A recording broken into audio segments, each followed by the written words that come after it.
Hi guys, this is my second video, and what we're going to be looking at today is the modulation options that Drambo offers. It's not going to be a tutorial of how to use LFOs, envelopes, etc.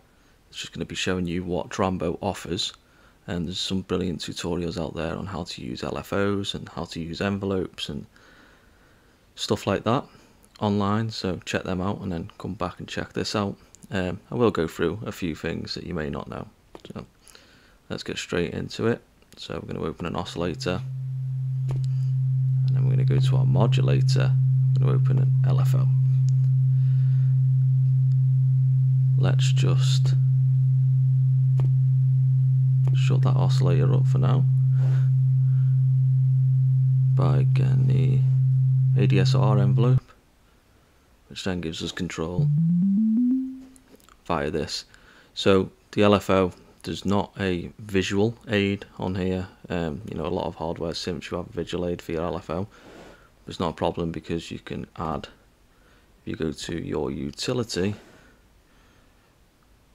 you're going to use the oscilloscope. Move this along.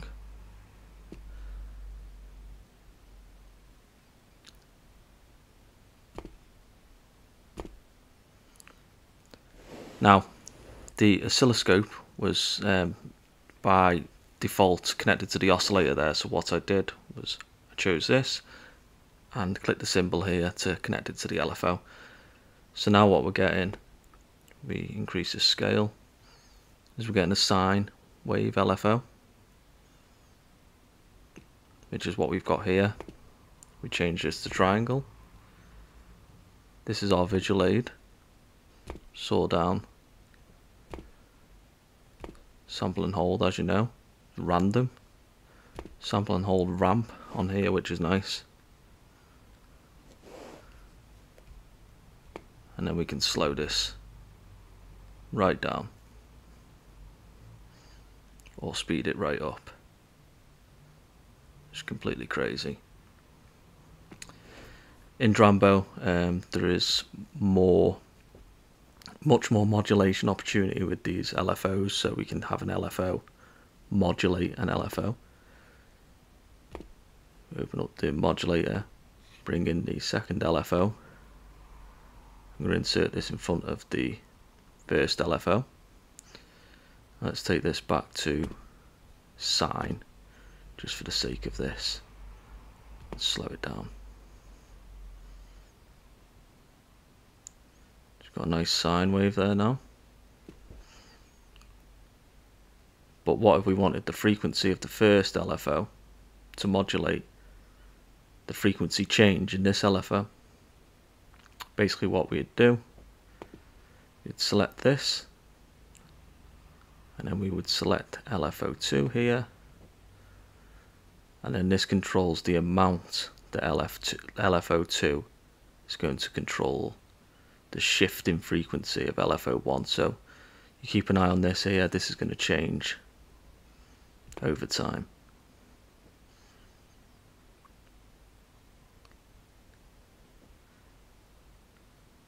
And stuff like that is perfect on the likes of your filters, etc. So let's assign LFO1 to,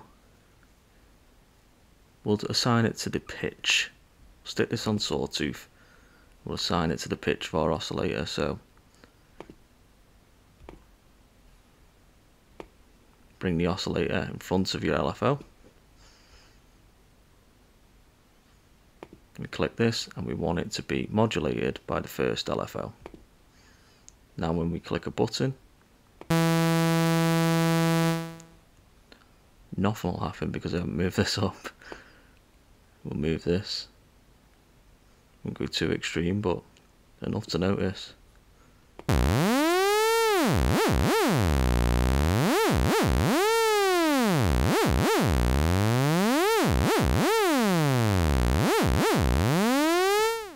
So the pattern will still be the same because both are using sine waves. However, if you went over to this and done a sample and hold, it makes this much more unpredictable.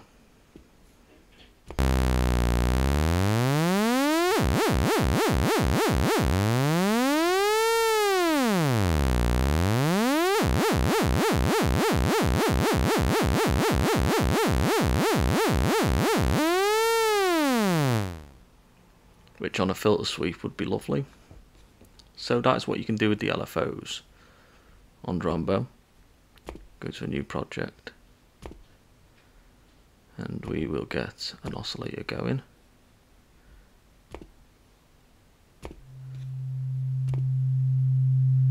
We'll get a filter. We use the analog filter and use the sawtooth, and what we're going to do is we're going to go to modulator and we're going to have a look at the envelopes. Not your standard ADSR envelope for the amplitude. This is like a mod envelope, so we're having an attack and decay. And for this video we're going to have a look at the loop. So this is like a looping envelope. We'll get our visual aid by the way of the oscilloscope. So the oscilloscope is going to be receiving signal from the envelope. And there's our looping envelope.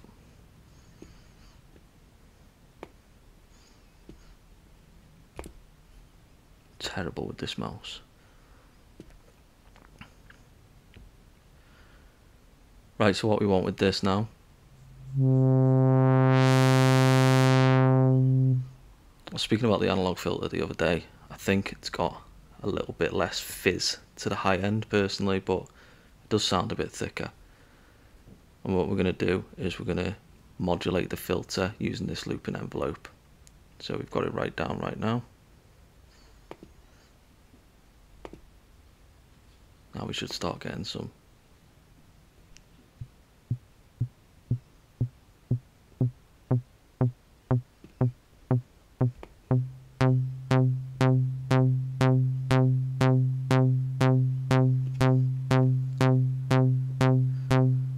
Add a bit of attack.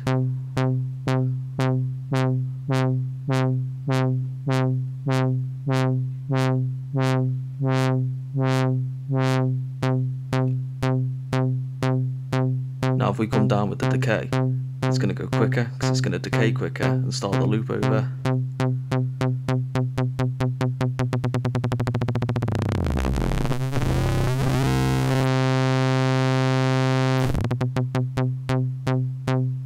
All the way into the audio range.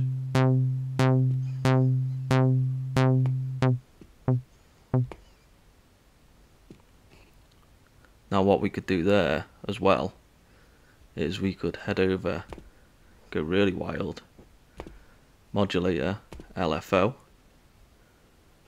stick that in front of the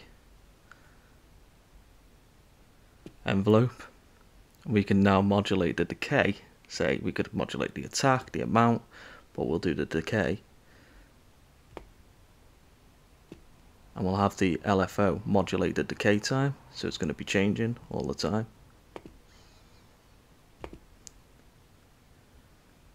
Let's take that back up.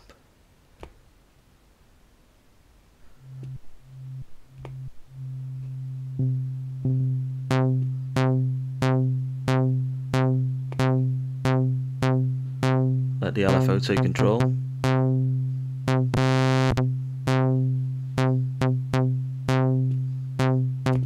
Stick it on sample and hold so it's completely random.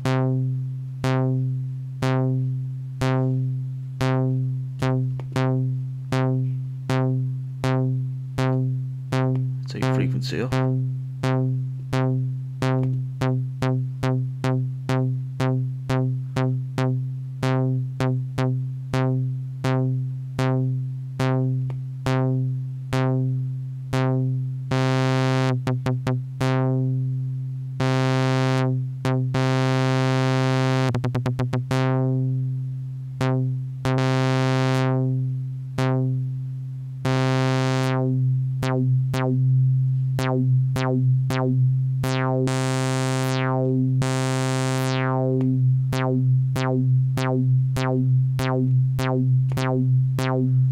try sample and hold ramp. It'll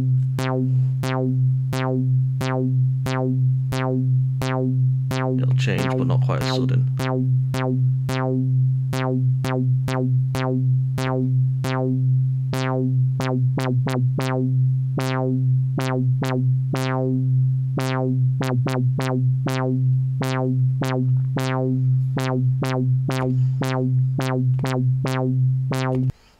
So there's the envelopes, that's how it works, and that's especially good on like generative sequences or generative patches where you want it to evolve over time. Let's have a look at this crossfader. So for the crossfader, we're going to click this here, and this is our crossfader. So this crossfader is global across all 8 tracks, so whatever you assign to it is always going to change over the 8 tracks. So if we have, let's go to oscillator again.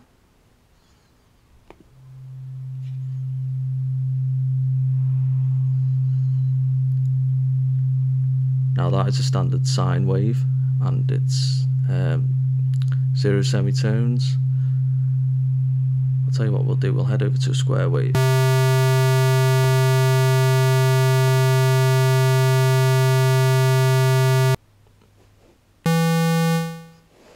little bit more control.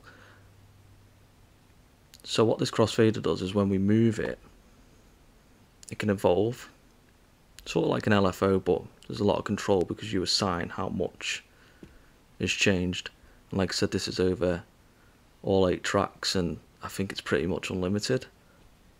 So if you had a drum, like a drum patch going, you could assign a high pass on the master and have this crossfader head over to the right, and when it does, everything is high passed.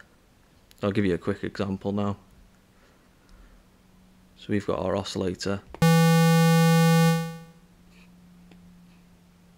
What we need to do is click B, and this is telling the iPad that we want there to be a change when B is clicked and the crossfader heads over to the right. So we've clicked B and say we want it to go up an octave. We've dragged that up 12 semitones, and then we just click off B. So for the sake of this, I'll take this amp envelope off, so I've got more hands. Just swipe down and drag.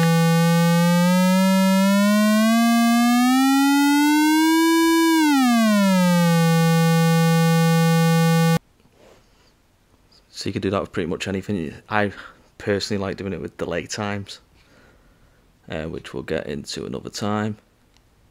And there is one more that I just want to show you today. We head over to generator, FM operator. Not going to go big into FM today, but what you will see, if we go over to modulator, you're going to open this morph. Take morph. I think the morph has got to be at the beginning. We'll soon find out. Now, if you notice here, we've got FM indexed. Everything with an arrow here can be modulated, but there's some likes of ratio that can't be modulated. For the sake of this, I'll open up a second FM operator. Right, so we've got an FM. Let me take the ratio up. Now, ratio obviously can't be modulated, but Drambo added in this morph module not long back, and that allows for things to be modulated that you couldn't normally modulate. So we click assign, and we move this just like we did with the crossfader.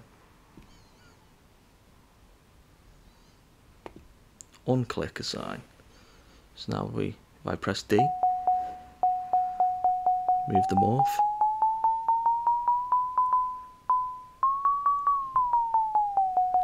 Basically means everything on this can be modulated now. And then the good thing about the morph wheel is it can be modulated itself. Stick the LFO in front of the morph.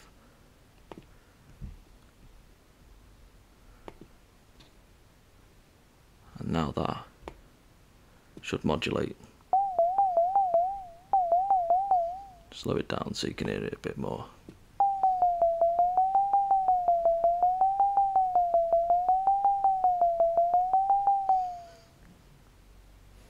So there's some of the modulation techniques with Drambo. They're very easy once you get your head around them. There is a wavetable LFO, which I'll go into more when I look at the wavetable synth, but for now, have a crack at the LFOs, have a crack at modulating stuff, and just go wild with it. And I'll see you in the next video. Cheers, guys.